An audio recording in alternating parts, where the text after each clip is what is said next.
এখানে একটি খাওয়া দাওয়ার আয়োজন করা হয়েছে।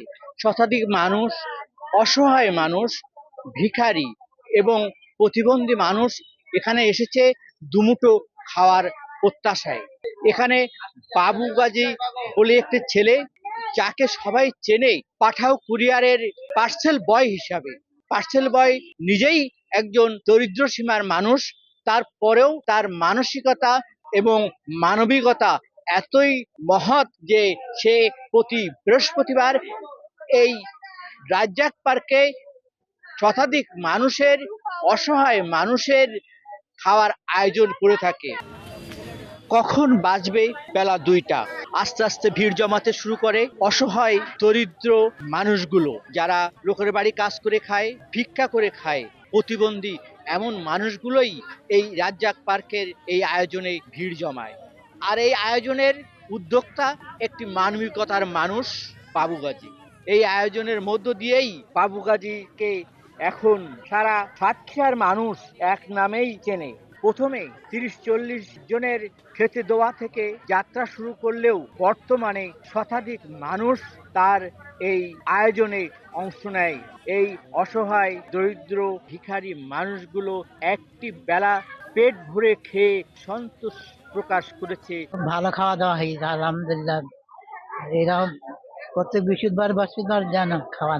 কোনোদিন খিচুড়ি দেয়, কোনোদিন ভাত দেয়, আবার কোনোদিন বিরিয়ানি ভাত দেয়, পেট পুরি খায়। 4 বছর ধরে খাই দিছি, এই 5 বছর হইল।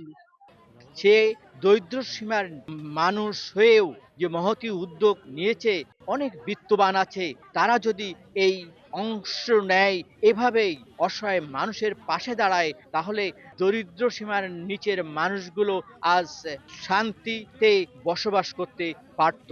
আমরা 4-5 জন আছি যারা বাবু ভাইকে সম্পূর্ণ নিঃস্বার্থভাবে বিনা পারিশ্রমিকে বাবু ভাইকে সাহায্য করার জন্য আমরা প্রতি বৃহস্পতিবারে এই রাজ্জাক পার্কে চলে আসি। ক্লান্ত পরিশ্রম দিয়ে যে অর্থটা উপার্জন করে, সেই অর্থ পুরোটা এই গরিব দুঃখী অসহায়ের মাঝে উনি বিলাই দেন। সবাই বলে যে তোমার ছেলে খুব একটা ভালো কাজ করতেছে, খুব ভালো কাজ, মানুষের খাই দিয়া মানুষ শুনি খুব ভালো বলে, তাতে খুব শুনতে খুব ভালো লাগে আমার। এটার মূলত উদ্যোগ আমার দাদি ছিল একজন খুব ভালো মানুষ, মারা গেছে। উনি গরিব অসহায় মানুষকে ব্যাপক ভালোবেসেন। আর এর পিছনে সবচেয়ে বড় আর একটা কারণ, আমার বয়স যখন 12-14 বছর, তখন আমার বাবার সঙ্গে আমি এক ধনী বাড়ি, ধনী ফ্যামিলি, তাদের একটা বিয়ের অনুষ্ঠানে গেছিলাম বাবার সঙ্গে। তা ওইখানে 4-5 জন ফকির বসা আছে, আর 4-5টা কুকুর আছে।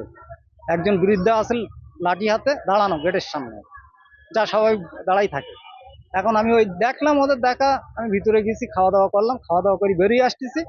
ওদেরকে ওই নষ্ট ভাত, আমরা সাধারণত আসলে ওদেরকে তো ওইভাবে খাতে দিই, ওদের গেটের বাইরে দাঁড় করানো, ওদের ওই নষ্ট ভাত দেয়। সেখান থেকেই আমার যে আল্লাহ যদি আমার কখনো সক্ষম হয়, সেইভাবে আল্লাহ যদি দিন দেয়, আমি গরিব অসহায় মানুষের পাশে দাঁড়াবো, তাদের জন্য কাজ করবো। এই আয়োজন তার শুধু ভালোবাসা কুড়ানোর আর আল্লাহর কাছে সন্তুষ্টি লাভ, এটাই তার চাওয়া পাওয়া।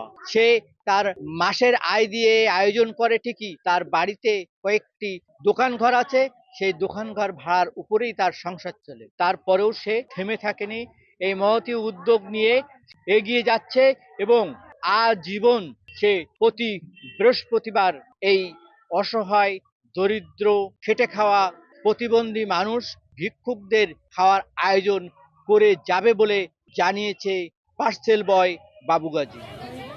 মমতাজ আহমেদ বাপি, সময় সংবাদ, সাতক্ষীরা।